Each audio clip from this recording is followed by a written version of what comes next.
Hi అండి. ఈరోజైతే నేను మెత్తటి మైసూర్ చేస్తాను. దానికైతే ముందుగా మనం గిన్నెలో 1 కప్పు శనగపిండి, అలాగే ఏడుమాయలు 1 కప్పు వేసి వీటన్నిటిని బాగా మిక్స్ చేసుకొని పక్కన పెట్టేసుకోవాలి. ఇప్పుడైతే వేరే గిన్నెలో కొంచెం నెయ్యి రాసుకొని పక్కన పెట్టేసుకోవాలన్నమాట. ఇక్కడైతే వీడియో అనేది మిస్ అయ్యింది. అయితే సగం కప్పు నెయ్యి కూడా వేసుకొని బాగా కలిపేసి పక్కన పెట్టేసుకోవాలి. ఇప్పుడు మనం 1 కప్పు షుగర్కి కొంచెం వాటర్ అనేది వేసి కొంచెం ఇలాచి వేసి తీగ పక్కన వచ్చిన తర్వాత మనం ముందుగా కలిపి పెట్టుకున్న ఈ శనగపిండి మిశ్రమం ఉంది కదా, అది వేసేసుకోవాలి. వేసేసుకొని సిమ్లో పెట్టేసుకొని ఉడికించుకోవాలన్నమాట. ఇది 5 to 6 మినిట్స్ పట్టిద్ది అనమాట. కలుపుతూ ఉండాలి. ఇలా కలుపుతూ ఉండగా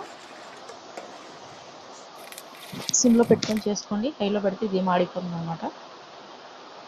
ఎందుకంటే గిన్నెకి సపరేట్ అయ్యేటప్పుడు మనం ముందుగా నెయ్యి రాసి పెట్టుకున్నాం కదా గిన్నెలో, అలా వేసేసుకోవాలి. తర్వాత దీన్ని చల్లారబెట్టేసుకుంటే మన మైసూర్ పాక్ అయితే రెడీ అయిపోతుంది.